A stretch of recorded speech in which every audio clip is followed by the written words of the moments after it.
ਤਾਂ ਉਧਰ ਬਿਜਲੀ ਵਿਭਾਗ ਦੇ ਮੁਖੀ ਵੇਣੂ ਪ੍ਰਸਾਦ ਐਕਸਕਲੂਸਿਵ ਜਿਹੜੀ ਪੰਜਾਬ ਦੇ ਉੱਪਰ ਉਹਨਾਂ ਦੀ ਜਾਣਕਾਰੀ ਇਹ ਤੁਹਾਡੇ ਨਾਲ ਸ਼ੇਅਰ ਕਰ ਰਹੇ ਹਾਂ। ਸਭ ਤੋਂ ਪਹਿਲਾਂ ਨਿਊਜ਼ 18 ਪੰਜਾਬ ਦੇ ਉੱਪਰ ਉਹਨਾਂ ਨੇ ਕਿਹਾ ਕਿ ਪੰਜਾਬ ਦੇ ਵਿੱਚ ਦੇਰੀ ਦੇ ਨਾਲ ਮੌਨਸੂਨ ਆ ਰਿਹਾ, ਇਹ ਕਹਿ ਰਹੇ ਨੇ ਇਹ ਵੇਣੂ ਪ੍ਰਸਾਦ। ਉਹਨਾਂ ਨੇ ਕਿਹਾ ਕਿ ਬਿਜਲੀ ਸੰਕਟ ਦੇ ਕਾਰਨ ਤਲਵੰਡੀ ਸਾਬੋ ਥਰਮਲ ਪਲਾਂਟ ਖਰਾਬ ਹੋਣਾ शुरू हो गया। बिजली सप्लाई की जी मंग है वह बेहद बढ़ चुकी है और रोजाना 15,000 मैगावाट सप्लाई की मंग है। बिजली विभाग 13,500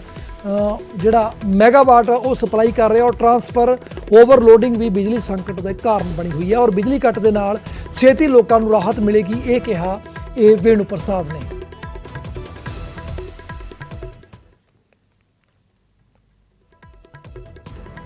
पंजाब च पिछले कुछ दिनों तो बिजली का वड्डा संकट पैदा हो गया और लोग जिहड़े ने वो सड़कों ते उतरे ने क्योंकि लंबे लंबे कट लग रहे हैं। बिजली विभाग इस वेले की कर रहा है, किन्ने दिन ये किल्लत सामने रहेगी और किवें सल्यूशन निकलेगा, गलबात करांगे अज बिजली विभाग के मुखी वेणु प्रसाद होरां नाल। सर, किस तरीके दे नाल वजह की रही है, क्यों इन्नी किल्लत 9 साल बाद ये तस्वीर देखने को मिल रही है कि इन्नी ज़्यादा किल्लत लंबे लंबे कट लग रहे हैं? ये बिजली का डिमांड है अनएक्सपैक्टेडली काफ़ी इंक्रीज़ हो गया। नॉर्मली लास्ट ईयर असी 13,000 मेगावाट सप्लाई करते सी, कुछ घंटे के लिए 13,500 भी टच करते हैं, पर that was only for few minutes और फ्यू आवर्स। पर आज के दिन देखने के ये आ गया डिमांड बहुत इंक्रीज़ हो गया, लगभग 15,000 क्रॉस करके आज दे डिमांड असी मीट कर रहे हैं। इसका मेन कारण ये है कि एक तो लोड काफ़ी इंक्रीज़ हो गया गर्मी करके, एक मानसून फेल हो गया, इस करके टेम्परेचर काफ़ी इंक्रीज़ है, ये प्रॉब्लम्स क्रिएट कर रहे हैं। पर साड़ा मेन थर्मल प्लांट है तलवंडी साबो है, वो भी एक आउटेज हो गया। वो 700 मेगावाट पावर सानू देंदी है,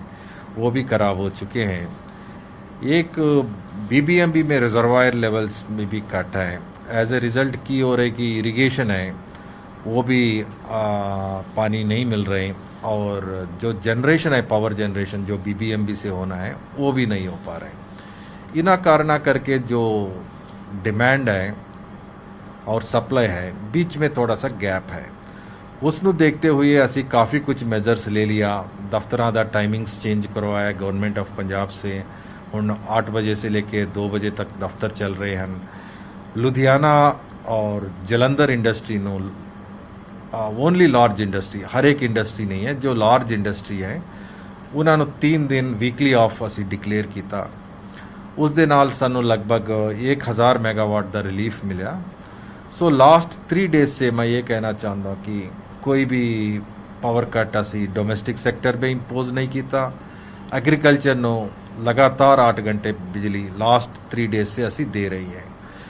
पर कुछ ना कुछ कोई भी प्रॉब्लम कोई हो सकता है। कोई जगह ट्रांसफार्मर ओवरलोडिंग हो सकता है, कोई कल भी रात हनेरी चला, उस वास्ते भी कुछ पोल्स गिर गए हैं, कुछ ट्रांसमिशन टावर्स डैमेज हो चुके हैं। उस तरह का मामूली प्रॉब्लम हो सकता है, पर 99.5% situation is under control. Sir, किन्ने दिन ये सिचुएशन वर्स्ट रहेगी, क्योंकि मोहाली जीरकपुर जो चंडीगढ़ के नाल लगते उत्थे भी कल परेशान हो रहे सी लोग। किन्ने दिन ये किल्लत जी रहने वाली और इस वेले विभाग की कर रहा है कि नैशनल ग्रिड तो बिजली जी खरीदी जा रही है, किस तरीके दे नाल तैयारी की? ये लगभग जो नेशनल ग्रिड से है,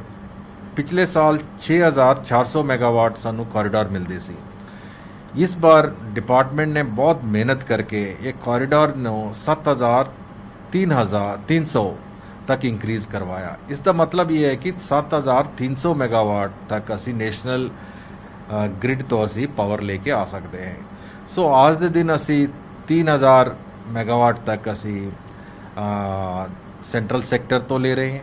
लगभग 3,000 मेगावाट असी पावर एक्सचेंज तो खरीद रहे हैं, 1,000 बैंकिंग कर रहे हैं। सो लगभग जितना कॉरिडोर अवेलेबल है 7,300 मेगावाट है, वो पूरा असी यूज़ कर रहे हैं। कल भी असी ट्राई किया, उम्मीद है कि नेक्स्ट आज से रात नो सानू 300-400 मेगावाट का कॉरिडोर मिल सकते हैं, क्योंकि सिर्फ कॉरिडोर भी अनलिमिटेड नहीं होता, क्योंकि ग्रिड स्टेबिलिटी मोर इंपॉर्टेंट होंगे। इस करके वो सानू उम्मीद है 300-400 मेगावाट का और भी एक्स्ट्रा कॉरिडोर मिल सकते हैं वो मिल सकता है तो ਅਸੀਂ वो भी ਪਾਵਰ ਪਰਚੇਜ਼ ਕਰਕੇ ਲੋਕਾਂ ਨੂੰ ਸਪਲਾਈ ਕਰਾਂਗੇ ਕਿਉਂਕਿ 1500 ਮੈਗਾਵਾਟ ਦਾ ਗੈਪ ਨਜ਼ਰ ਆ ਰਿਹਾ ਔਰ ਇਸ ਵਜ੍ਹਾ ਕਰਕੇ ਕੱਟ ਲੱਗ ਰਹੇ ਆ ਕੱਟਾਂ ਤੋਂ ਕਦੋਂ ਰਾਹਤ ਜਿਹੜੀ ਉਹ ਲੋਕਾਂ ਨੂੰ ਮਿਲੇਗੀ ਖੇਤੀ ਸੈਕਟਰ ਦੇ ਵਿੱਚ ਕਿਉਂਕਿ ਪੈਡੀ 'ਚ ਕਈ ਵਿਰੋਧੀ ਪਾਰਟੀਆਂ ਵੀ ਜਾ ਰਹੀਆਂ ਦਿਖਾ ਰਹੀਆਂ ਕਿ ਝੋਨੇ ਨੂੰ ਤਾਂ ਪਾਣੀ ਨਹੀਂ ਮਿਲ ਪਾ ਰਿਹਾ ਤਾਂ ਝੋਨਾ ਖਰਾਬ ਹੋਏਗਾ ਕਹਿੰਦੇ 8 ਘੰਟੇ ਬਿਜਲੀ ਨਹੀਂ ਮਿਲ ਪਾ ਰਹੀ ਅਸੀਂ ਲਗਭਗ पैडी का ट्रांसप्लांटेशन है 10 तारीख तो शुरू हुआ उस समय से असी पानी दे रहे हैं किसानों ਨੂੰ पर कुछ ਕਾਰਨਾਂ ਕਰਕੇ ਜਿਵੇਂ ਤੁਸੀਂ ਦੱਸਿਆ डिमांड सप्लाई ਦਾ ਗੈਪ ਸੀ ਉਸ ਕਰਕੇ ਅਸੀਂ 6 ਘੰਟੇ 7 ਘੰਟੇ ਦੇ ਰਹੇ ਸੀ ਪਹਿਲੇ ਕੁਝ ਦਿਨਾਂ ਵਾਸਤੇ ਕੁਝ ਦਿਨਾਂ ਅਸੀਂ 8 ਘੰਟੇ ਵੀ ਦਿੱਤਾ ਸੋ ਕੱਲ ਵੀ ਅਸੀਂ ਸਾਡੇ ਪੂਰਾ ਹਾਈ ਲੈਵਲ ਰਿਵਿਊ ਮੀਟਿੰਗ ਵੀ ਕੀਤਾ ਉਸ ਦੇ ਵਿੱਚ ਵੀ ਕਾਫੀ ਰਿਵਿਊ ਕੀਤਾ ਸੋ ਲਾਸਟ 3 ਦਿਨਾਂ ਵਿੱਚ ਲਗਭਗ 8 ਘੰਟੇ ਅਸੀਂ ਕੰਟੀਨਿਊਅਸ ਫਾਰਮਰਸ ਨੂੰ ਬਿਜਲੀ ਦੇ ਰਹੇ ਜਿੱਤੇ ਥੋੜਾ ਮੋਟਾ ਕੱਟ ਮਿਲਾ ਉਹਨਾਂ ਨੂੰ ਅਸੀਂ ਅਗਲੇ ਦਿਨ ਕੰਪਨਸੇਟ ਕਰ ਰਹੇ ਹਾਂ ਜਿਹੜੇ ਆਮ ਲੋਕਾਂ ਨੂੰ ਦਿੱਕਤ ਆ ਰਹੀ ਜਿਹੜੇ ਉੱਥੇ ਲੰਬੇ ਕੱਟ ਲੱਗ ਰਹੇ ਆ ਉਹਨਾਂ ਨੂੰ ਰਾਹਤ ਕਦੋਂ ਮਿਲੇਗੀ मैं ये कहना चाहूँगा कि लास्ट 3-4 डे से ਅਸੀਂ ऑब्जर्व किया पावर पूरा ਅਸੀਂ अरेंजमेंट्स ਕੀਤਾ कोई भी इस तरह ਦਾ scheduled power cut domestic sector ਨੂੰ नहीं लग रही है और आने वाले समय ਵਿੱਚ भी साड़ा ये नहीं है कि कोई भी डोमेस्टिक सेक्टर ਨੂੰ नहीं कट लगांदा पर कुछ इंडिविजुअल कंप्लेंट्स हो सकते हैं वो टाइम टू टाइम चलता रहे साढ़े फील्ड स्टाफ भी पूरा गेड अप है कंप्लेंट हैंडलिंग स्टाफ भी पूरा गेड अप है साढ़े लाइनमैन जेई ਅਤੇ ਸਾਡੇ ਐਸਡੀਓਜ਼ ਐਕਸੀਐਨ ਐਸਸੀ ਔਰ ਸੀਨੀਅਰ ਆਫੀਸਰ ਸਭੀ ਫੀਲਡ ਦੇ ਵਿੱਚ ਵਿਜ਼ਿਟ ਕਰ ਰਹੇ ਹਨ ਕਈ ਥਾਵਾਂ ਤੇ ਤਾਂ ਪਿੰਡਾਂ 'ਚ ਦਫ਼ਤਰਾਂ ਨੂੰ ਘੇਰਾ ਪਾ ਲਿਆ ਅਫਸਰਾਂ ਨੂੰ ਅੰਦਰ ਬੰਦ ਕਰ ਦਿੱਤਾ ਗਿਆ ਕਹਿੰਦੇ ਕਿ ਬਿਜਲੀ ਪਹਿਲਾਂ ਚਾਲੂ ਕਰੋ ਫਿਰ ਅਸੀਂ ਜਿਹੜਾ ਵਾ ਤੁਹਾਨੂੰ ਖੋਲਾਂਗੇ ਕੁਝ ਇਨਸੀਡੈਂਟਸ ਹੋ ਚੁੱਕੇ ਹਨ ਪਰ ਉਸ ਦੇਖਦੇ ਹੋਏ ਅਸੀਂ ਉਹਨਾਂ ਨੂੰ ਵੀ ਅਪੀਲ ਕੀਤਾ ਔਰ ਉਹਨਾਂ ਨੂੰ ਵੀ ਐਸ਼ੋਰੈਂਸ ਦਿੱਤਾ ਅਸੀਂ ਕੁਆਲਿਟੀ ਪਾਵਰ ਉਹਨਾਂ ਨੂੰ ਦੇਵਾਂਗੇ ਉਸ ਦੇ ਨਾਲ ਪ੍ਰੋਬਲਮ ਸੋਲਵ ਹੋ ਗਿਆ but now we are committed to supply quality power to domestic sector and AP sector ਔਰ ਇੰਡਸਟਰੀ ਨੂੰ ਜੋ ਕੱਟ ਲਗਾਇਆ ਅਸੀਂ ਇਹ ਵੀ ਕਰ ਰਹੇ ਕਿ ਛੇਤੀ ਤੋਂ ਛੇਤੀ ਇਹਨਾਂ ਨੂੰ ਵੀ ਰੈਗੂਲੇਸ਼ਨ ਹੈ ਉਹ ਲਿਫਟ ਕੀਤਾ ਜਾਵੇ ਇਸ ਵੇਲੇ ਥਰਮਲ ਪਲਾਂਟ ਕਿੰਨੇ ਚੱਲ ਰਹੇ ਔਰ ਥਰਮਲ ਪਲਾਂਟਾਂ ਦੀ ਹਾਲਤ ਕੀ ਹੈ ਤੁਸੀਂ ਇੱਕ ਦੱਸਿਆ ਕਿ ਥਰਮਲ ਪਲਾਂਟ ਜਿਹੜਾ ਵਾ ਉਸ ਤਰੀਕੇ ਨਾਲ ਤਿਆਰ ਨਹੀਂ ਉਸ ਤਰੀਕੇ ਦੀ ਜਿਹੜਾ ਇਨਫਰਾਸਟ੍ਰਕਚਰ ਸੀਗਾ ਉਹ ਪੁਰਾਣਾ ਹੋ ਚੁੱਕਿਆ ਆਊਟਡੇਟਡ ਹੋ ਚੁੱਕਿਆ ਕੀ ਥਰਮਲ ਪਲਾਂਟ ਦੇ ਇਨਫਰਾਸਟ੍ਰਕਚਰ ਆਊਟਡੇਟਡ ਹੋ ਗਏ ਨੇ ਉੱਥੇ ਪ੍ਰੋਪਰ ਬਿਜਲੀ ਜਿਹੜੀ ਉਹ ਤਿਆਰ ਨਹੀਂ ਹੋ ਪਾ ਰਹੀ ਸਾਡੇ ਪ੍ਰਾਈਵੇਟ ਸੈਕਟਰ ਦੇ ਵਿੱਚ ਜੋ 3 ਥਰਮਲ ਪਲਾਂਟਸ ਹਨ ਉਸ ਦੇ ਵਿੱਚ ਇੱਕ ਥਰਮਲ ਪਲਾਂਟ ਹੈ ਤਲਵੰਡੀ ਸਾਬੋ ਉਸ ਦੇ ਵਿੱਚ 3 ਮਸ਼ੀਨ ਹੈ एक मशीन 660 मेगावाट ਦਾ ਕੈਪੈਸਿਟੀ ਹੈ ਉਹ ਖਰਾਬ ਹੋ ਚੁੱਕੇ ਹੈ ਮਾਰਚ ਮਹੀਨੇ ਦੇ ਵਿੱਚ ਸੋ ਉਸ ਵਾਸਤੇ ਅਸੀਂ ਉਹਨਾਂ ਨੂੰ ਸ਼ੋਕਾਜ਼ ਨੋਟਿਸ ਵੀ ਦਿੱਤਾ ਉਸ ਨੂੰ ਪੈਨਲਾਈਜ਼ ਵੀ ਕਰ ਰਹੇ ਜੋ ਵੀ ਕਾਨੂੰਨੀ ਮੁਤਾਬਕ ਐਕਸ਼ਨ ਹੋ ਸਕਦਾ ਹੈ ਉਹ ਅਸੀਂ ਆਲਰੇਡੀ ਸ਼ੁਰੂਆਤ ਕੀਤਾ ਸੋ ਬਾਕੀ ਸਾਡੇ ਥਰਮਲ ਪਲਾਂਟ ਹੈ ਕੋਈ ਕੱਲ ਰੋਪੜ ਦੇ ਵਿੱਚ ਥੋੜਾ ਸਾ ਪ੍ਰੋਬਲਮ ਆ ਚੁੱਕੇ ਹੈ 4-5 ਘੰਟੇ ਦਾ ਬਟ ਅਸੀਂ ਰੈਕਟੀਫਾਈ ਕੀਤਾ ਕਿਉਂਕਿ ਇਹ ਮਸ਼ੀਨਸ ਹੈ ਕੰਟੀਨਿਊਸਲੀ ਚੱਲ ਰਹੇ ਹੈ ਇਸ ਕਰਕੇ ਕभी ਨਾ ਕभी ਥੋੜਾ ਮੋਟਾ ਫਾਲਟ ਆਉਂਦਾ ਹੈ ਬਟ ਅਸੀਂ ਇਮੀਡੀਏਟਲੀ रेक्टिफाई भी कर देंगे पर ये तलवंडी साबो है लास्ट 2-3 महीने में मेजर फॉल्ट हो गया इस करके थोड़ा सा प्रॉब्लम आ रही है सर ਇਨਫਰਾਸਟ੍ਰਕਚਰ ਉਸ ਤਰੀਕੇ ਦਾ ਹੈ ਕਿਉਂਕਿ ਟਰਾਂਸਫਾਰਮਰ ਜਿਹੜੇ ਉਹ ਸੜ ਜਾਂਦੇ ਨੇ ਜਦੋਂ ਜ਼ਿਆਦਾ ਲੋਡ ਪੈਂਦਾ ਵਾ ਜਾਂ ਤੁਹਾਨੂੰ ਲੱਗਦਾ ਹੈ ਕਿ ਚੀਜ਼ਾਂ ਹੁਣ ਬਦਲਣ ਦੀ ਜ਼ਰੂਰਤ ਹੈ ਇਸ ਦੇ ਉੱਤੇ ਬਿਜਲੀ ਵਿਭਾਗ ਤੇ ਕੰਮ ਕਰਨ ਦੀ ਜ਼ਰੂਰਤ ਹੈ ਟੈਕਨੀਕਲ ਟੀਮ ਜਿਹੜੀ ਹੈ ਹੋਰ ਮਜ਼ਬੂਤ ਕਰਨ ਦੀ ਜ਼ਰੂਰਤ ਹੈ ਕਿਉਂਕਿ ਕਹਿੰਦੇ ਟੈਕਨੀਕਲ ਟੀਮ ਆਊਟਡੇਟਡ ਹੈ ਉਸ ਤਰੀਕੇ ਨਾਲ ਤਿਆਰ ਨਹੀਂ ਹੈ मैं ये दसना चाहता कि यस ट्रांसफार्मर्स काफ़ी फ्यूज़ हो रहे हैं लगभग 10,000 ट्रांसफार्मर्स डैमेज हो गया लास्ट 3 महीने ਦੇ ਵਿੱਚ मैं ਲੋਕਾਂ ਨੂੰ यही अपील करदा कि वो अपना लोड है प्रॉपरली डिक्लेयर करें सो दैट ਅਸੀਂ ट्रांसफार्मर कैपेसिटी ਨੂੰ ਅਸੀਂ ਅਗਮੈਂਟ ਕਰ ਸਕੇ ਕਿਉਂਕਿ ਜਦੋਂ ਤੁਸੀਂ ਏਸੀ ਇੰਸਟਾਲ ਕਰਦੇ हैं 1-2 ਏਸੀ ਇੰਸਟਾਲ ਕਰਦੇ एकदम ਲੋਡ बढ़ ਜਾਂਦੀ है वो ਕੰਜ਼ਿਊਮਰ ਹੈ ਇਮੀਡੀਏਟਲੀ ਸਾਨੂੰ ਡਿਕਲੇਅਰ ਕਰਨਾ ਹੁੰਦਾ ਹੈ ਕਿਉਂਕਿ ਉਹ 3 ਕਿਲੋਵਾਟ ਦਾ 7 ਕਿਲੋਵਾਟ ਦਾ ਲੋਡ ਲੈ ਲੈਂਦੇ ਪਰ ਚੱਲਦਾ ਹੈ ਉੱਤੇ ਐਕਚੁਅਲੀ 10 ਕਿਲੋਵਾਟ 15 ਕਿਲੋਵਾਟ ਉਸ ਦੇ ਨਾਲ ਕੀ ਹੋ ਜਾਂਦੇ ਸਾਡੇ ਟਰਾਂਸਫਾਰਮਰ ਹੈ ਸਾਡੇ ਸਪਲਾਈ ਸਿਸਟਮ ਹੈ ਉਹ ਓਵਰਲੋਡਿੰਗ ਹੋ ਜਾਂਦੀ ਹੈ ਫਿਰ ਉਸ ਦਾ ਫਿਊਜ਼ ਖਰਾਬ ਹੋ ਜਾਂਦੇ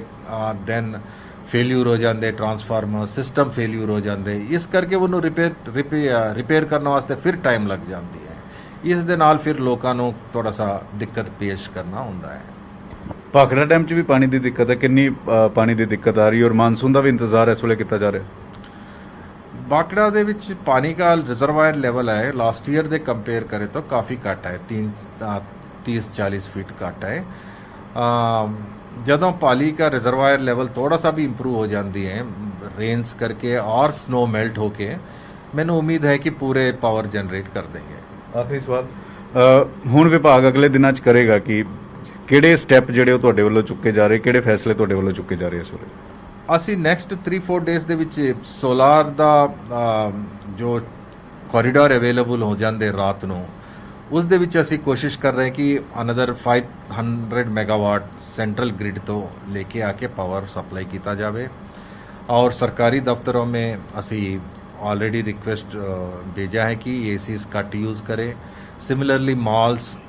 कमर्शियल एस्टाब्लिशमेंट उन्होंने भी रिक्वेस्ट किया कि सपोज 3 AC चलता है उत्ते 3 की जगह 2 चला लो और लोगों ने भी अपील किया कि थोड़ा पावर सेविंग करे। उस दे नाल जो डिफिकल्ट पीरियड है नैक्सट 4-5 डेज असी विच कोई प्रॉब्लम ना होवे। ਤਾਂ ਬਿਜਲੀ ਦੀ ਕਿੱਲਤ ਆ ਰਹੀ ਹੈ ਔਰ ਲੋਕ ਜਿਹੜੇ ਨੇ ਖਫਾ ਨੇ, ਪਰੇਸ਼ਾਨ ਨੇ ਔਰ ਇਸ ਵੇਲੇ ਵਿਭਾਗ ਕੀ ਕਰ ਰਿਹਾ ਹੈ? ਵਿਭਾਗ ਨੇ ਦੱਸਿਆ ਕਿ ਕਿਉਂ ਕਿੱਲਤ ਆ ਰਹੀ ਹੈ, ਅਗਲੇ ਸਟੈਪ ਕੀ ਨੇ ਔਰ ਕਿੰਨੇ ਦਿਨਾਂ ਤੱਕ ਬਿਜਲੀ ਦੀ ਕਿੱਲਤ ਤੋਂ ਜਿਹੜਾ ਸਾਹਮਣਾ ਕਰਨਾ ਪਏਗਾ ਔਰ ਕਿਵੇਂ ਬਿਜਲੀ ਜਿਹੜੀ ਹੈ ਉਹ ਠੀਕ ਹੋਏਗੀ। तमाम ਸਵਾਲਾਂ ਦੇ ਜਵਾਬ ਜਿਹੜੇ ਉਹ ਦਿੱਤੇ ਗਏ। ਕੈਮਰਾਮੈਨ ਜਤਿੰਦਰ ਸਿੱਧੂ ਦੇ ਨਾਲ ਪੰਕਜ ਕਪਾਈ, ਨਿਊਜ਼ 18 ਚੰਡੀਗੜ੍ਹ।